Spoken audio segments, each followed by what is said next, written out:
Policía Nacional, no hace nada con respecto al tema. Es más, yo he sido objeto prácticamente de un intento de robo esta semana que pasó. Entonces en Lince, en un lugar céntrico, tres delincuentes van, uno entra y saca una pistola y me apuntan. Me apunta con la pistola y gracias a Dios parece que hubo gente que estaban llegando y salieron raudamente los delincuentes, pero ya pusimos la denuncia. Miren cómo estamos ante tal inseguridad. Ahora, cuando hablamos de inseguridad ciudadana, doctor Peña, tenemos que necesariamente tengo que preguntarle para que usted nos oriente un poco y nos fije una línea, ¿cuáles son los orígenes que podemos encontrar respecto a la inseguridad ciudadana? O sea, ¿cómo ha nacido esto? ¿Cómo se ha ido generando? Hace 10, 20 años, cuando Matos Mar habla del desborde popular, porque se achaca mucho que este tema de la inseguridad ciudadana es producto de una migración, de una concentración en la ciudad, de hogares disfuncionales, de familias que no tienen una formación. ¿A dónde podríamos remontarnos como los orígenes de lo que hoy llamamos la inseguridad ciudadana, sin entrar todavía a su aspecto jurídico, doctor, sino cuáles usted podría decir son los gérmenes antropológicos, sociales, sociológicos? Quizás nos pueda dar una línea, una luz en este tema, doctor. Claro, efectivamente, hay una serie de factores, causas que han originado el tema de la inseguridad ciudadana, por ejemplo, la delincuencia. Un tema social es el tema de las familias disfuncionales.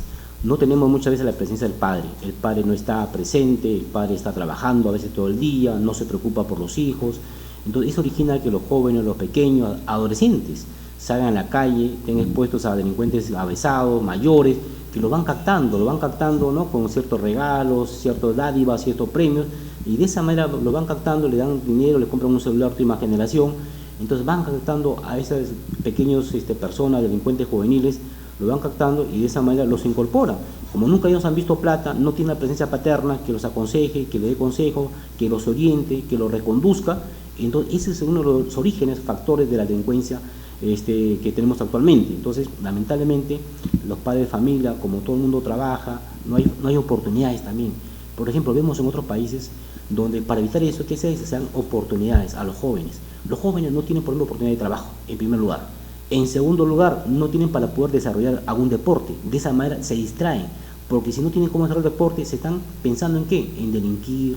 Tenemos los delincuentes juveniles, los pirañitas, y de eso se aprovechan los delincuentes avesados para captarlos. Como son inimputables, se aprovechan, le dan un sencillo, o si son drogaditos, le dan para su droga, y con eso incluso hasta matan, ¿no? Por 10 soles, 50 soles, 100 soles.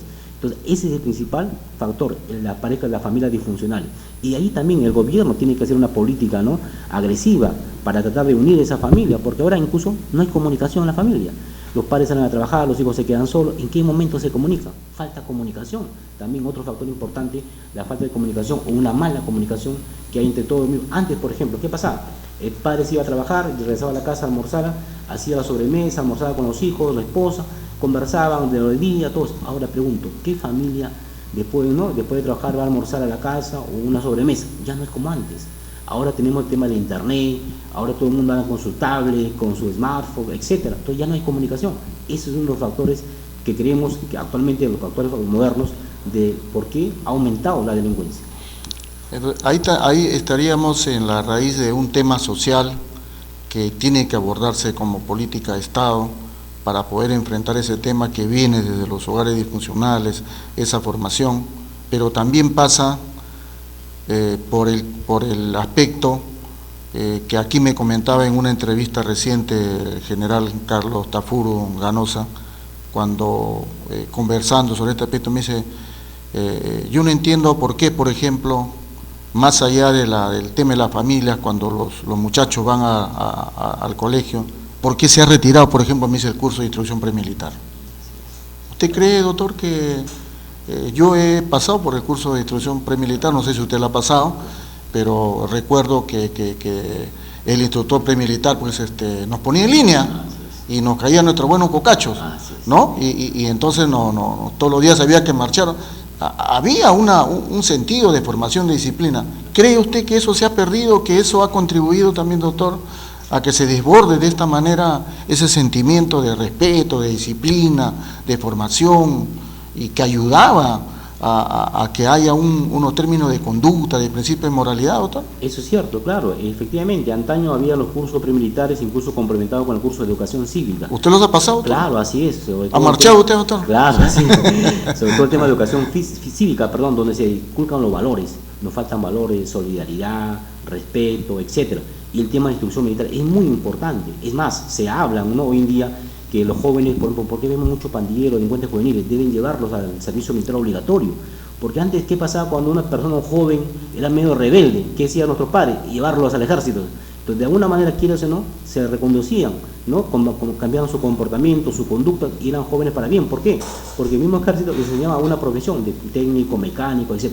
Entonces, nosotros creemos que es muy importante el tema de educación premilitar, ¿no?, educación premilitar que se hacía en los colegios, y también, ¿por qué no?, aprovechar que hay muchos jóvenes que en la calle, deambulando, no hay oportunidad de trabajo, no hay oportunidad de deporte, entonces llevarlos, que hagan su servicio militar obligatorio, porque al final van a tener una profesión técnica, por supuesto, y de esa manera se pueden, como se dice, solventar, se pueden ganar la vida en la sociedad, porque actualmente no hay oportunidades, repito, y el presidente de gobierno de turno no es la idea, dice que el ejército o la fuerza armada en este caso no es un reformatorio. No, señores, no estamos hablando de reformatorio, sino que va a coadyuvar a que pueden causar esos jóvenes que lamentablemente ya salieron de la línea de lo correcto, ¿no? La vez pasada, cuando veíamos este delincuente de 16 años que mató a un boticario, ¿no?, en Villa Salvador, su papá decía, pero yo no puedo controlar a mi hijo, ya se fue, me amenaza, incluso ha amenazado por delincuentes mayores que lo están amenazando. Entonces, ¿dónde está el Estado?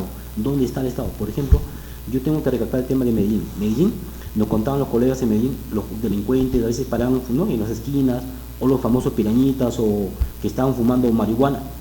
¿Qué hacía la política de la municipalidad de Medellín? Los captaba, los llevaba ¿no?, les contrataba un entrenador, le daba una buena alimentación, y de esa manera, al final, que sí, eran buenos deportistas. Por eso que ahora Colombia destaca el tema de atletismo, ciclismo, fútbol mismo. Entonces, ¿qué se hace? No, lo encauzo, lo genero un buen deportista y evito un delincuente más. Eso es lo que se debe hacer. No sé qué pasa con las autoridades, tanto municipales como en este caso de la autoridad nacional. Claro, el tema de estamos estableciendo que los temas fundamentales donde hay que atacar necesariamente es el tema de la formación en el hogar, ¿no? El tema de la formación durante la etapa de la educación en los colegios, porque es la etapa de la formación de niños hasta su etapa de su formación de jóvenes. Entonces, esa parte requiere de una política de Estado clara que definitivamente no le existe, y qué habría que hacer al respecto. Quisiera que la conversemos después de esta pequeña pausa que vamos a tener, mi estimado doctor Peña. Perfecto, ¿Sí? con todo gusto. Sí. Gracias, Vamos a una pequeña pausa, estimados amigos. Buenas tardes, soy Ángela Canto Buendía, representante de Pacto por el Perú. Felicitar por los temas de interés nacional que están tocando, especialmente para poder juntar, unir a la juventud en esta influencia grande que es la política. Muchas gracias y un saludo grande de la Casa de la Constitución.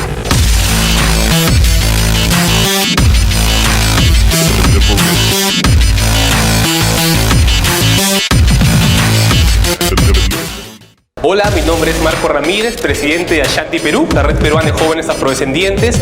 Quiero mandar un saludo a la Casa de la Constitución Televisión, que creo que es un espacio muy interesante que está generando la reflexión de la democracia a partir de los jóvenes en el Perú. Un saludo y que sigan los éxitos.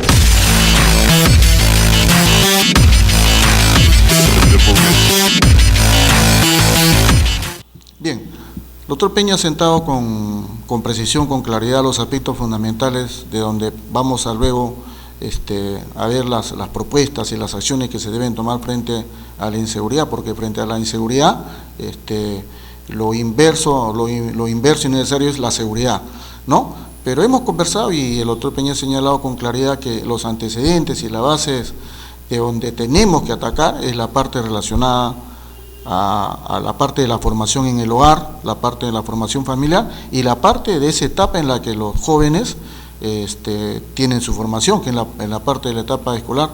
Pero esos temas están totalmente abandonados en estos momentos, doctor. Entonces, ¿Qué habría que hacer? Tenemos ahora la participación de la UGEL en la formación escolar, tenemos la presencia que se ha pasado a las municipalidades, tenemos la presencia que actúan otros elementos adicionales, tenemos la presencia de los colegios privados. ¿Qué hacer? ¿Cómo fijar? ¿Qué ideas hay para poder fijar un concepto? Porque también, no olvidemos, doctor, que tenemos los guaguaguasi, donde se van formando a los niños.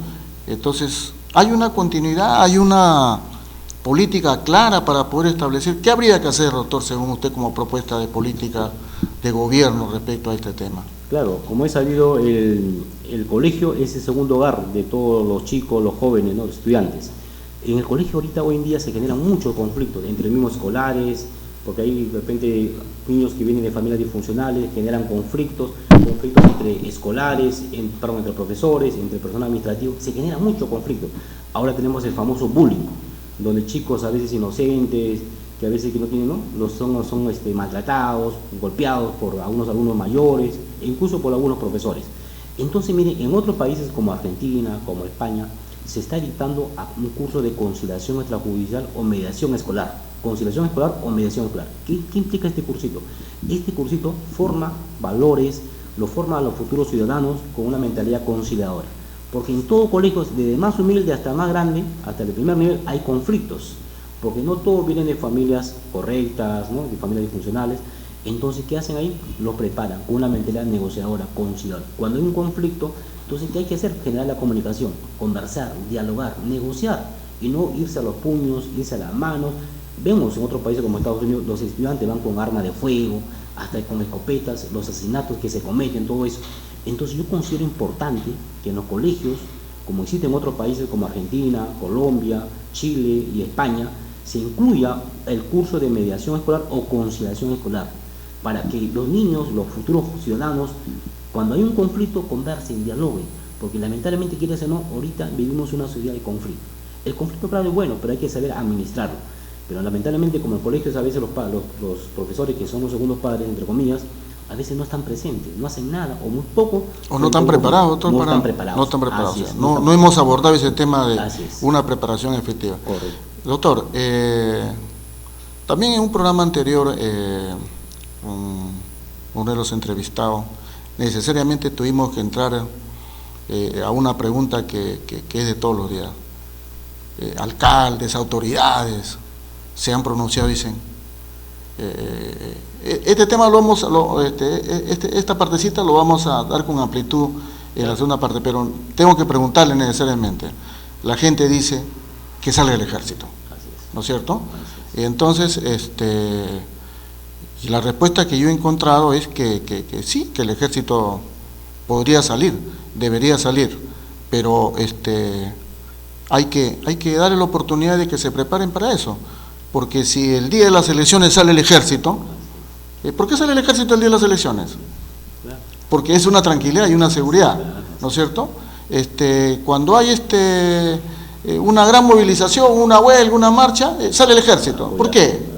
¿No? Pero acá tenemos una movilización de inseguridad de todos los días, dice el ejército no puede salir.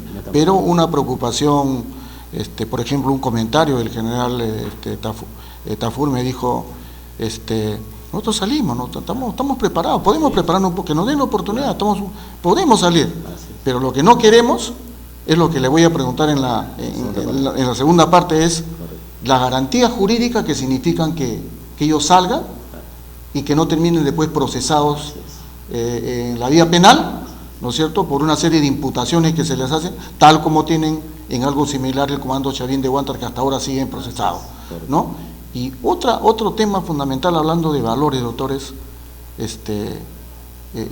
cuánta ingratitud con lo que son los valores a los héroes de la patria, que ya no se cultiva ningún valor. O sea, los jóvenes le preguntan, y lo hemos visto en las entrevistas en los canales, le ponen la figura de Grau y dicen que es un reggaetonero, le ponen la figura de Bolognesi y dicen que es un folclorista. O sea, estamos en una falta total de valores que permitan a los jóvenes tener pues una fijación clara de cuáles son los respetos a la sociedad y cuáles son los respetos a las relaciones que deben existir en una comunidad, ¿no? ¿Cómo podemos superar, cómo podemos enderezar esa parte, doctor? ¿Cuál es el comentario de usted? Claro, efectivamente, ¿no? Ha habido varias entrevistas que hacen, ¿no? Una especie de sondeo que hacen a los estudiantes, tanto de colegiales como universitarios, ¿no? A veces les preguntan quién es este héroe, ¿no? Sabe más de la gente de la farándula, llámese de esto de guerra, ¿no? No sé, y otro programa más, conoce más a estos señores de la farándula que a nuestros héroes, ¿no?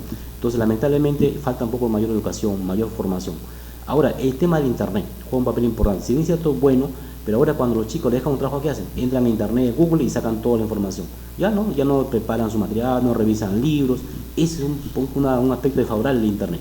El aspecto positivo es que uno inmediatamente obtiene una información, pero el aspecto desfavorable es que ya el alumno, ya sea colegial o universitario, ya no investiga, ya no recurre a los libros, sino simplemente agarra, cambia una cosita y ya está, y presenta el trabajo. Ese es un problema, lamentablemente. Entonces falta mayor educación, hay que resaltar. Es más, la vez pasada incluso escuchaba en un noticiero cuando un periodista le preguntaba a un profesor, ¿no?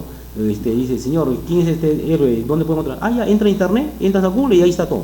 Un profesor le decía eso supuestamente a un alumno, ¿no?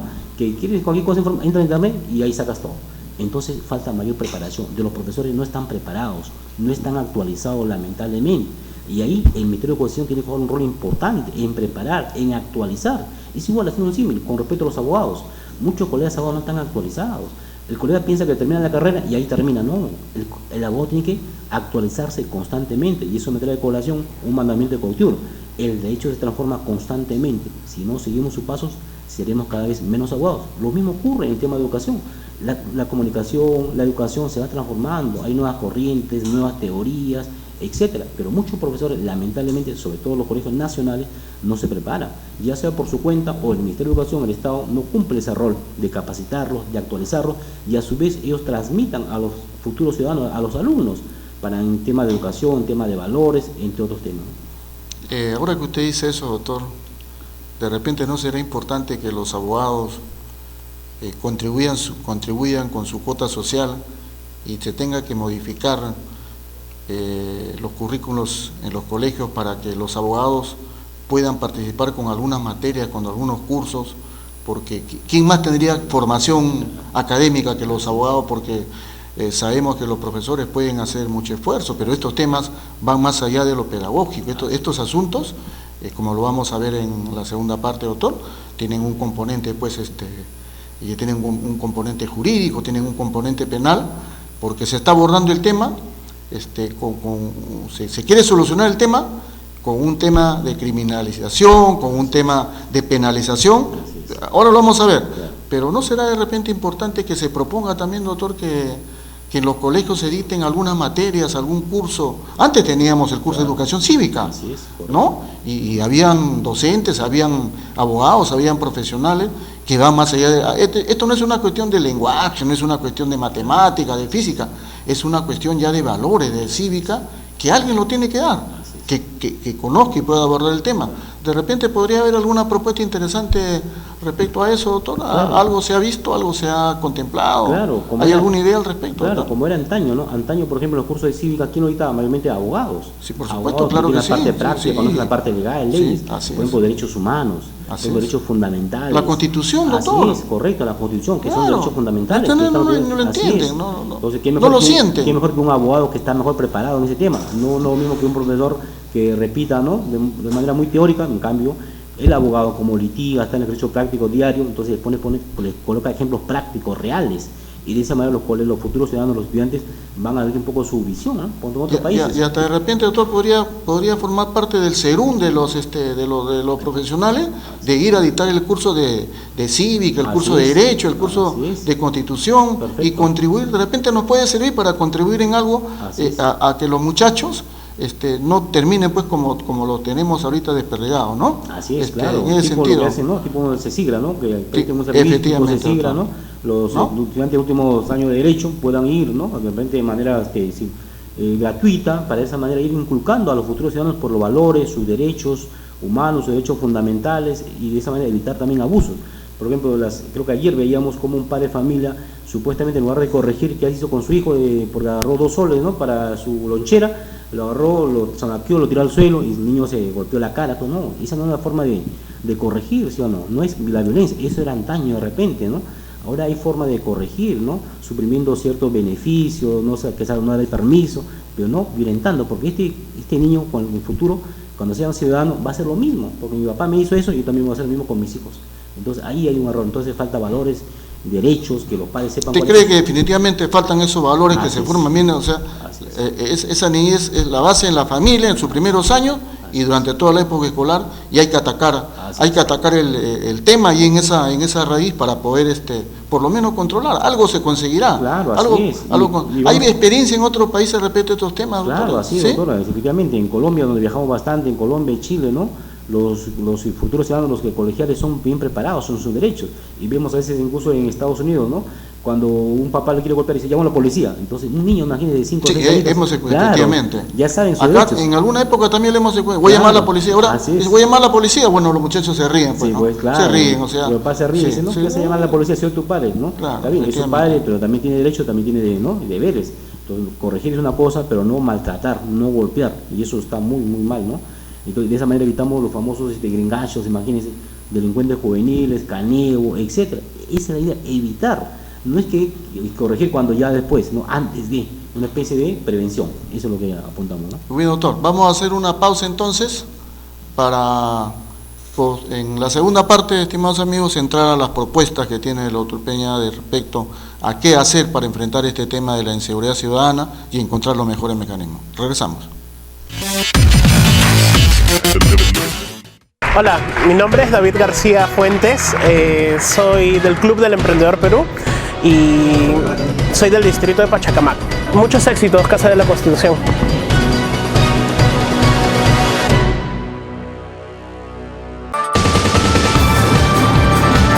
Batería Política, todos los martes a las 9 de la noche.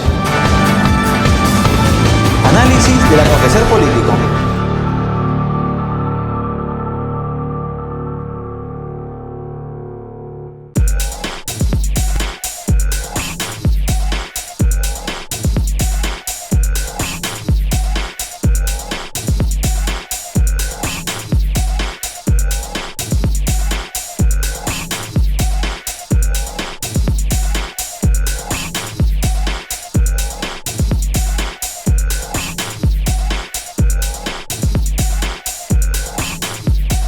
Tito Borea, lo saludamos, sabemos que es un gran profesional, un mejor político, una buena persona, y yo creo que la labor que le está haciendo con los jóvenes del Perú, del país, con la Casa de la Constitución y con las tareas enmendadas a los jóvenes del Perú, yo creo que debemos alabar su tarea, muy profesional, muy política, muy costosa en términos de sacrificio personal, familiar, y le deseamos la mejor de las suertes. Gracias, Tito.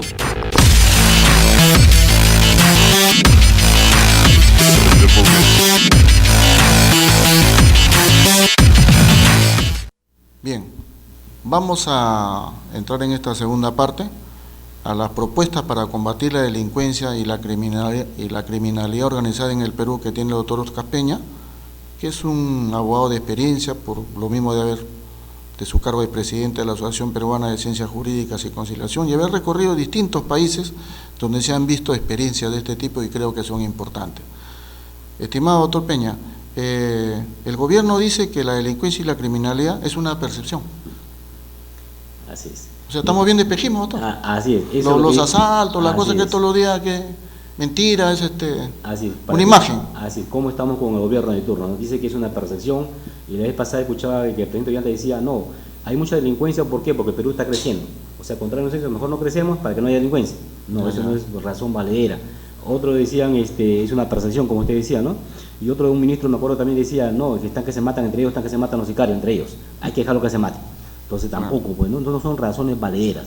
Entonces, lamentablemente, el gobierno de turno no ha hecho nada, o casi nada, por decirlo de una manera, en el tema de seguridad ciudadana. Se han dado una serie de decretos legislativos, pero a veces sobrecriminalizar no es todo, sino que es un conjunto de medidas, de políticas, para poder enfrentar el tema de la delincuencia, el tema de inseguridad ciudadana, porque esto se está desbordando, lamentablemente. Estamos en octubre, viene noviembre y diciembre, que es una etapa muy difícil. Ahí vamos a ver más delincuentes, y que el gobierno no toma medidas inmediatas, esto se va a desbordar. No queremos que llegue como México. Lamentablemente México, la delincuencia se ha desbordado. Tan es así que recuerdo que fui el año pasado a México, los policías, ¿cómo patrullan? Van encapuchados, con pasamontañas como si fueran delincuentes. ¿Por qué? para que no lo reconozcan los delincuentes y después los maten. Imagínense cómo estamos en México.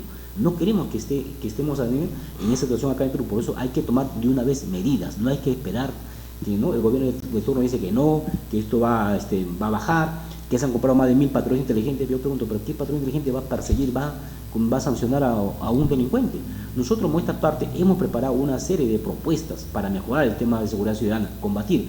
Hemos recogido experiencia de otros países como Chile, como Colombia, Medellín, por ejemplo, que eran las ciudades más peligrosas.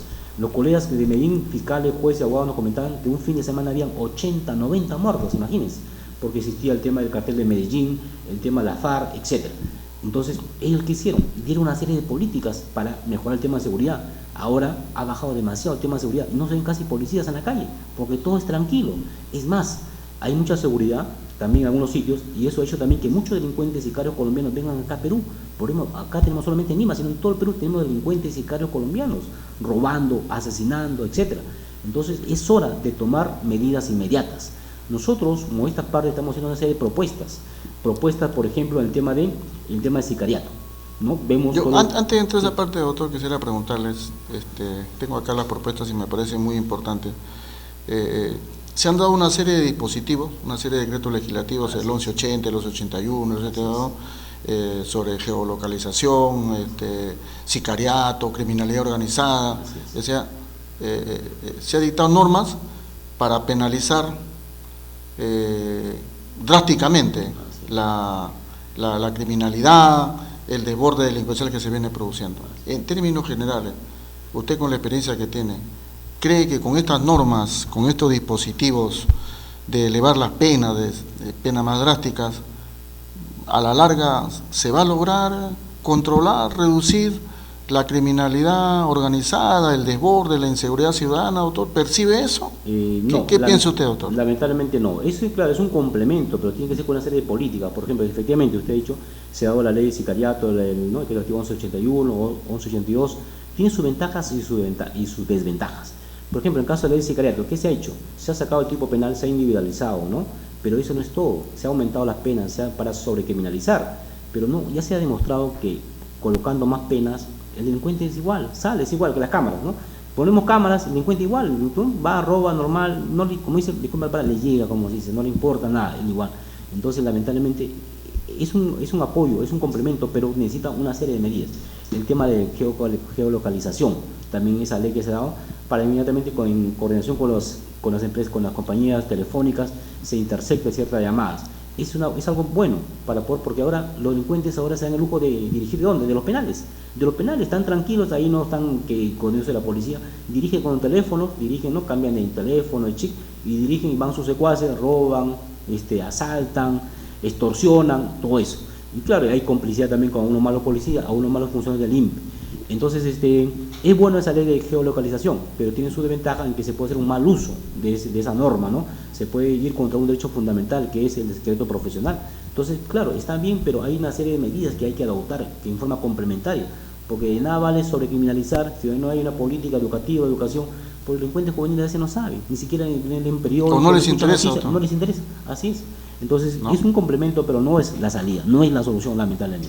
Sí. Ahora vamos le voy a pedir qué otra propuesta. Entre las propuestas que usted tiene, doctor, está la de aprobar una ley que prohíbe que en una moto lineal vayan 2 personas varones, producto de que se está cometiendo muchos delitos a través de la moto. Los sicarios están utilizando las motos para las ejecuciones. ¿Cuál es la idea de esta propuesta de aprobar una ley que en una moto lineal vayan 2 personas varones? Claro, efectivamente, miren, esto lo hemos recogido de otros países como Colombia, donde allí en Colombia, por ejemplo, los delincuentes, los sicarios se movilizan en una moto lineal. Uno maneja la moto, otro va atrás, baja, asalta, roba, dispara y fuga raudamente. Ni un patrullero, por más inteligente que sea, lo puede perseguir, lo puede capturar, porque se escabulle.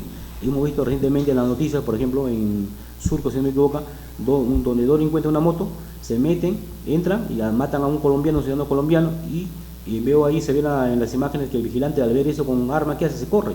Y ellos, como está la tranca, ¿qué hace? Se suben por la vereda y salen, fugan. ¿Se dan cuenta? Entonces, ningún patrullero, por más inteligente que sea, va a poder capturar a estos delincuentes. Entonces, ¿qué se hizo en Colombia? En Colombia se dio una norma prohibiendo que en una moto lineal vayan 2 hombres. de manera muy excepcional un hombre y una mujer. ¿Eso que originó? En forma inmediata, que la criminalidad, el sicariato baje de 100 al 10%. Esa política se puede hacer acá. Tengo entendido que hay un proyecto de ley, pero lamentablemente no se ha aprobado. ¿Qué dicen? Porque hay un sector, ¿no? Hay un sector que son los que utilizan motos, pero lamentablemente hay que sacrificar frente a una generalidad, ¿no? Frente a una particularidad, perdón, más vale la generalidad, la seguridad de toda la colectividad. Entonces, esa norma, pues, inmediatamente que se aprobó, bajó el tema del sicariato.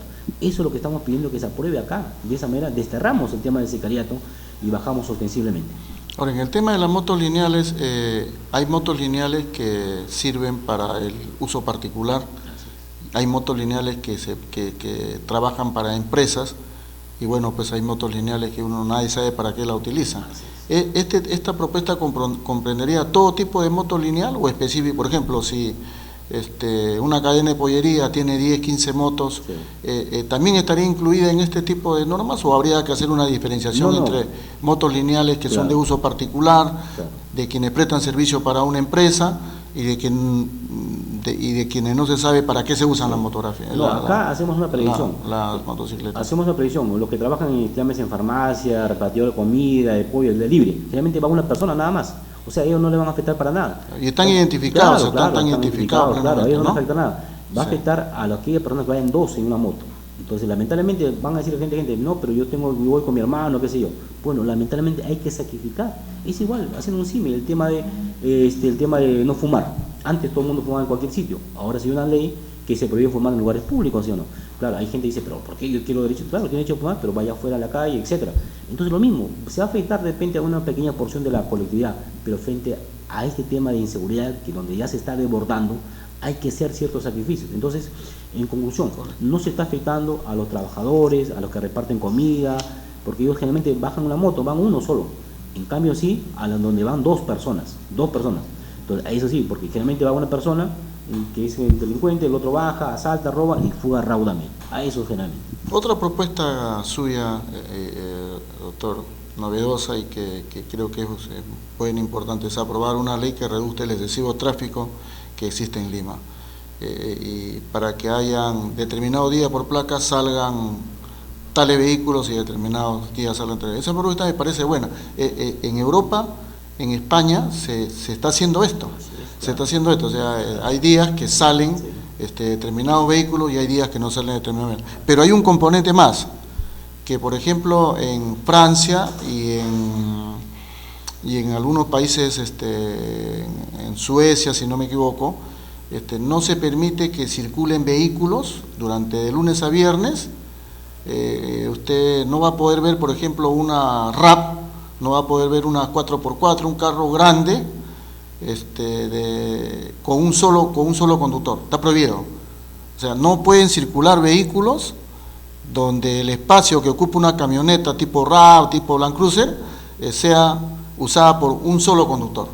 No existe. Eso está sancionado. O sea, si el vehículo va lleno, bien, pero si no va lleno, no se permite el uso. Entonces, ¿qué ideas hay al respecto de esta propuesta?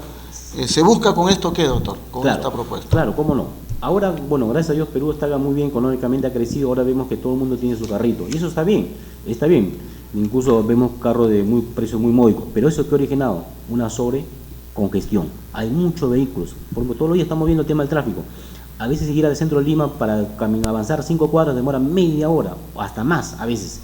Entonces, ¿qué estamos haciendo? ¿Qué estamos poniendo en este caso? Como existe en otros países, como existe en Colombia, en México y otros países más, dando una norma de orden municipal, el famoso pico y placa.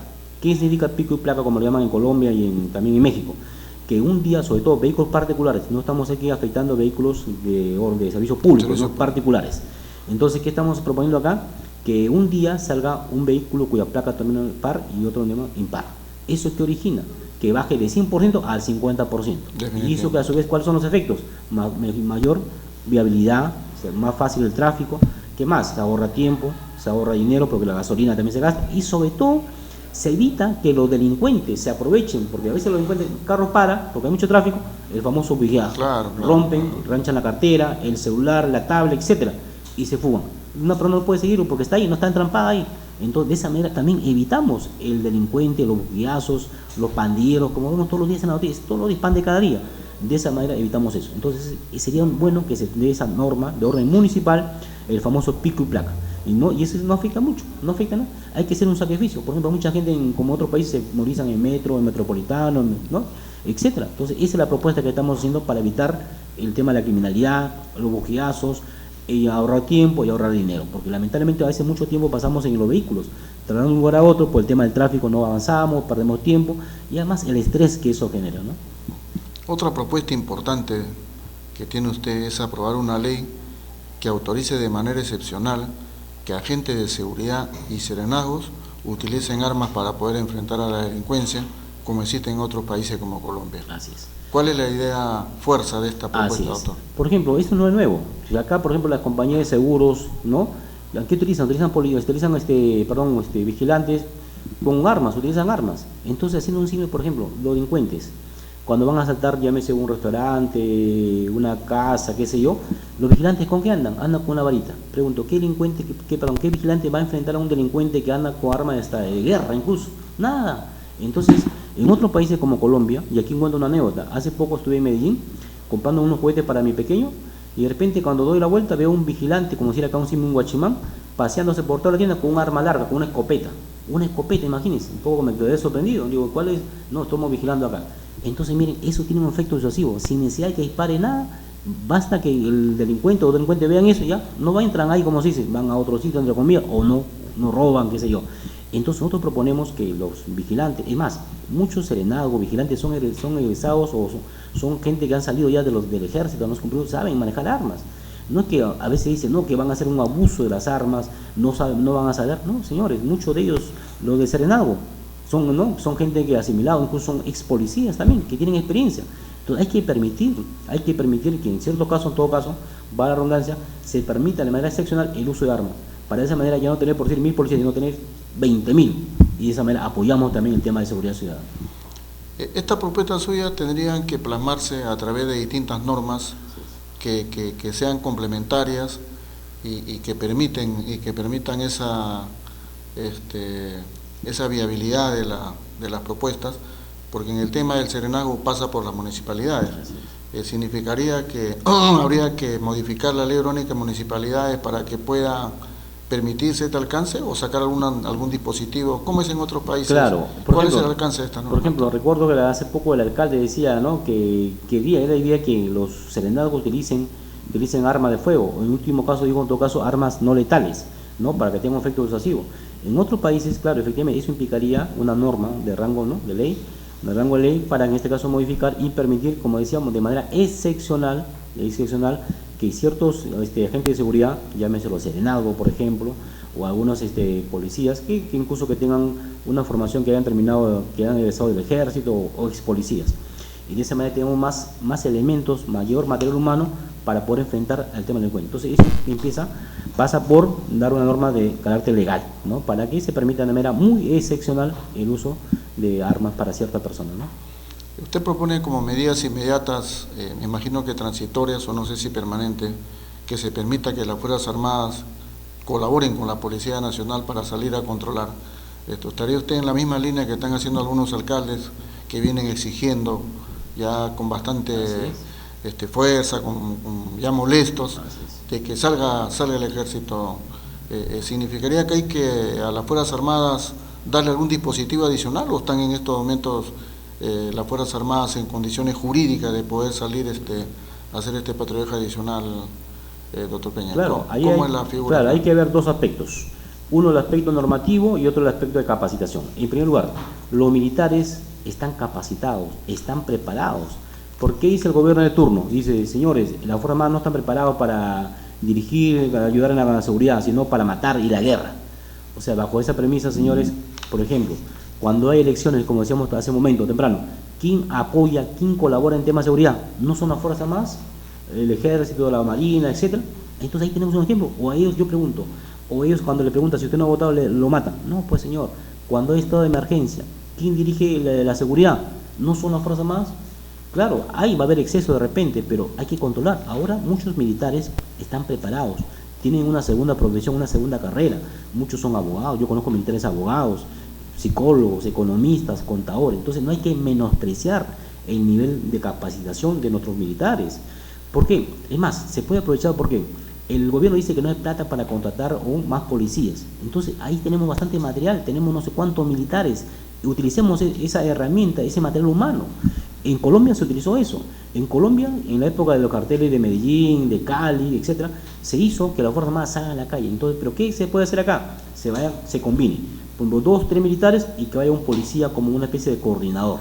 El policía coordina y dirige, entonces ya tenemos un efecto disuasivo, porque el delincuente acá va a ver en cada esquina de repente policías o militares. Entonces el delincuente va a bajar el tema de criminalidad, el tema de delincuencia. Entonces yo considero que están preparados, son gente profesional, como todos nosotros, no hay que menospreciar. Es más, en Colombia se está dando ese caso. Yo me pregunto, ¿o es que ellos son más inteligentes que nuestros militares? Lo cual creo que no. Es más, otro ejemplo, si bajo esa premisa que serán preparados para la guerra, Ollanta no podría ser presidente, ¿no? Como es presidente actualmente, aunque no lo está haciendo bien, pero menos es presidente. Algo sabe. Algo sabe, sí, pues, algo sabe. ¿No? Y el aspecto normativo. Claro, ahí hay que regular, hay que buscar una salida. Mire, esto me trae a colación un consejo que nos dio un profesor americano. Los latinos lamentablemente somos cuadriculados, nos decía. O sea, aplicamos la ley de manera muy literal nada más. No salimos de esa caja, nos decía. Uno tiene que ser imaginativo, ver aristas, salidas. Y eso nos criticaba mucho el profesor americano, ¿no? Casi todos los latinos somos muy cuadriculados. La norma dice así y así debe ser. No, hay que ver el aspecto teleológico de la norma, cuál es la finalidad. Y en ese caso se puede dar. Ya está permitido el uso de las Fuerzas Armadas, está permitido, hay un decreto legislativo que permite, ¿no? El caso de terrorismo, narcotráfico, y ¿por qué no? De manera excepcional hacemos una especie de, ¿no?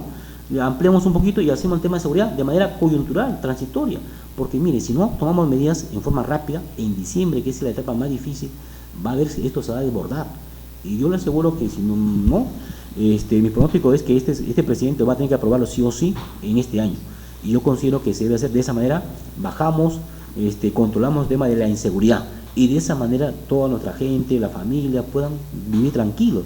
Por ejemplo, vemos en Villa Salvador pequeños empresarios que son extorsionados y si no pagan una cantidad de dinero, les queman, ponen granada, no lo matan, etcétera. Señores, ¿qué estamos esperando? Ya hay que tomar medidas inmediatas en forma rápida. Veo con mucha importancia que usted propone incorporar a los jóvenes y adolescentes que hagan un servicio militar obligatorio y que se incorporen a esta forma de participación que es necesaria para, me imagino también con la idea de poder controlar este desborde después de la inseguridad a niveles juveniles, ¿no? Y como hemos comentado hace un momento, ¿cómo sería esta propuesta de la participación de los jóvenes? Claro, como era antaño, ¿no? Antaño los jóvenes iban a cumplir su servicio militar obligatorio, ¿no? Como decía, había muchos familiares que decían cuando un hijo era medio travieso, palomía, inmediatamente al ejército. Y al final salía, como se dice, compuesto, un buen ciudadano, salía incluso con una pequeña profesión técnica, entonces salía para poder trabajar. Entonces ahora estamos viendo, casi todos los delincuentes son juveniles, son delincuentes que son captados por delincuentes avesados, que les pagan un sencillo, como se dice. Entonces, ¿qué hay que hacer si no hay oportunidad de trabajo, no hay oportunidad de deporte? Entonces hay que llevarlos cumplan su servicio militar obligatorio. De esa manera ahí lo vamos a encauzar, lo vamos a encaminar y ahí al final van a salir con una profesión. Entonces, y lo malo, el que he escuchado al presidente lo que dice que los ejércitos de la Fuerza Armada no es un reformatorio. No, señor, no estamos hablando de reformatorio. Al contrario, vamos a inculcar, vamos a encauzar a este futuro ciudadano y de esa manera evitamos. Porque el delincuente avesado mayor se aprovecha de los juveniles, de la gente joven, como son inimputables, tienen una imputabilidad restringida, se aprovechan para que ellos maten, roben. Y estamos viendo que delincuentes, el caso reciente, el caso Caneo, el caso Gringacho, etcétera, etcétera. Entonces yo soy de la idea que se vuelva de manera excepcional o transitoria, que sobre todo estos de jóvenes bandilleros que están en las calles, delinquiendo, hurtando, robando, etcétera, que vayan al servicio militar. Y ahí lo vamos a formar, y ahí lo vamos a dar una profesión y se hagan como ciudadanos de bien. Esa es la propuesta suya, muy importante, coincide también con la propuesta, la idea que tiene el general Tafur, en el sentido que dice, nosotros podemos hacer, que nos den, ¿por qué no menosprecia? ¿Por qué no se reúna? Que nos den un poco de recursos para poder capacitar a los muchachos, para poder darles oportunidad y podemos contribuir con la empresa, sino ¿para qué nos hemos preparado? ¿Para qué no el ejército? Porque si el ejército lo tenemos solamente para la etapa de guerra, de eso podemos hablar mucho, pero la presencia cívica del ejército hay que darle ese apoyo, hay que darle ese respaldo, ¿no?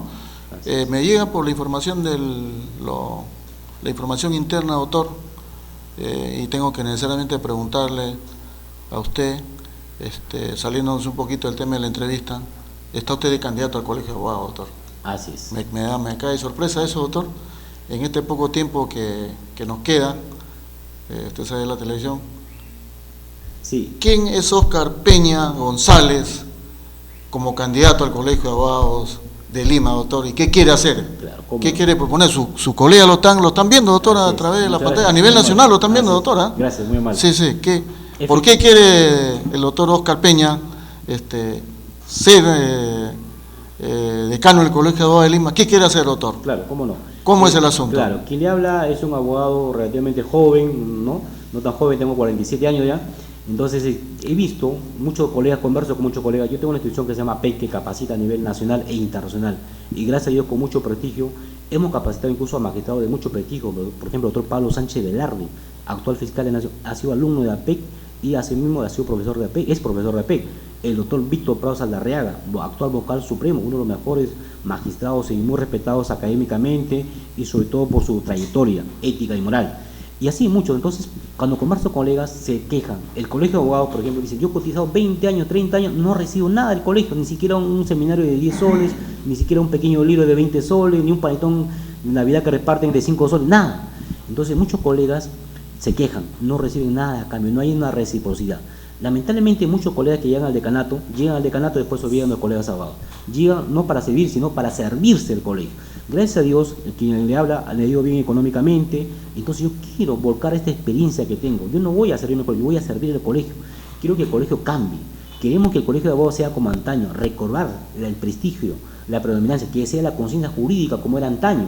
Frente al tema internacional se pronunciaba el actual decano. Vemos el actual decano, señora Moretti. ¿Qué ha hecho o qué se pronunció frente al tema de inseguridad, frente al tema de corrupción de todo el gobierno? No, claro, tengo entendido que su sobrino es el asesor principal de Ollanta Humala. Entonces, si él no puede ser, entonces cada otro representante del Colegio de Abogados de Lima. Entonces, señores, ahí estamos nosotros, por eso nos hemos animado, ¿no?, a presentarnos al decanato. Queremos cambiar, queremos transformar el colegio para bien. Queremos que el Colegio de Abogados sirva al abogado, que sirva al colega, que el Colegio de Abogados cuando da una cotización tenga una retribución, un evento gratuito. Ahora, por ejemplo, tenemos un nuevo sistema procesal penal y una nueva ley procesal de trabajo, donde el abogado debe saber técnica de litigación oral, técnica de interrogatorio, técnica de contrainterrogatorio, en el caso laboral también, pero muchos colegas de abogados no conocen, incluso con toda modestia, ni el decano conoce esas técnicas de litigación que se aprenden en Estados Unidos, en Puerto Rico, Colombia y Chile. Entonces, por eso que vemos a veces muchos juicios se pierden, a veces no enfrentan con éxito los procesos penales. Entonces nosotros también estamos proponiendo capacitación de calidad, hacer cursos y pasantías en Estados Unidos, Puerto Rico, Chile, Colombia, y preparar a nuestros futuros los abogados, y de esa manera puedan dar un mejor trabajo, un mejor servicio al justiciable, al usuario o a sus clientes. Entonces, lamentablemente no se ha hecho. Otro tema también que vemos, el tema de la biblioteca. El abogado, ¿cuál es su principal herramienta de trabajo? Los libros, los códigos, y vemos que tenemos una biblioteca totalmente desactualizada, con códigos de antaño. Entonces nosotros, en esta parte, incluso quien le habla la PEC, publica muchos libros, y a veces con una especie de servicio ofrecemos libros a precios muy módicos. Se puede hacer con convenios, pero el actual decano lamentablemente no ha hecho nada en ese aspecto. Otro tema también, tenemos un centro de esparcimiento muy bonito, pero está abandonado. Se puede un poco reforzar, ¿no?, convertirlo en mejor centro de esparcimiento del Colegio de Abogados de todo el Perú, para que la familia pueda compartir, porque a veces no se puede salir. Entonces, ¿qué es mejor que nuestro centro de esparcimiento para estar con los chicos, con nuestros hijos, compartir un fin de semana, etc.? Otro tema también que me llevó a postular. La vez pasada una colega me contaba, decía, un colega ha fallecido y porque debía un mes, no cotizó un mes, le han dicho al colegio que no tiene derecho a los beneficios que otorga, ¿no?, la caja previsional, etcétera. Entonces, miren, ¿dónde está el sentido humano, humanitario del actual del decano? Entonces nosotros vamos en este caso a fortalecer, a hacer convenios, para que aquellos colegas abogados que no tengan seguro, tengan un seguro, ¿no? Porque nadie está exento de una enfermedad, un accidente, entonces ya tienen un seguro. Que hacer convenios, sin necesidad de invertir mucho dinero, convenios con el salud, con clínicas particulares, etcétera. Entonces hay una serie de políticas que nosotros estamos proponiendo y modestamente son innovadoras. Otro tema.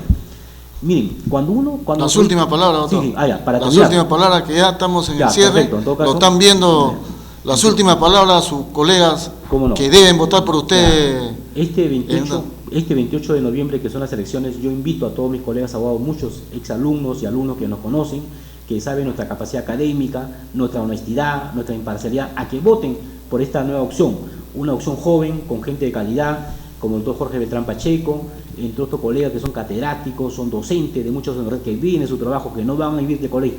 Yo quiero que este 28 de noviembre, colega, y vote por esta nueva opción, por el gran cambio que vamos a hacer en el Colegio de Abogados de Lima. Vote por Óscar Peña y todo su equipo, porque vamos a empezar a partir de enero del próximo año, para que vean ustedes el gran cambio. El Colegio de Lima va a ser uno de los mejores, no solamente del Perú, sino de toda Sudamérica. Así que, colega, te invito a que este 28 de noviembre vote por Óscar Peña. Gracias. Muy bien, estimados amigos, hemos llegado al final del programa con la grata presencia del doctor Óscar Peña González, que como ya lo anunciado también es candidato al Colegio de Abogados de Lima, y seguramente lo tendremos en una próxima oportunidad, doctor, para ya en los días previos a ver cómo está en el tema de las entradas, de las propuestas centrales que se quiere para el Colegio de Abogados. Amigos, muchísimas gracias a su programa Diálogo Democrático, CCC Televisión, Casa de la Constitución, y hasta el próximo miércoles, estimados amigos. Buenas noches. Buenas tardes, soy Ángela Canto Buendía, representante de Pacto por el Perú. Felicitar por los temas de interés nacional que están tocando, especialmente para poder juntar, unir a la juventud en esta influencia grande que es la política. Muchas gracias y un saludo grande de la Casa de la Constitución.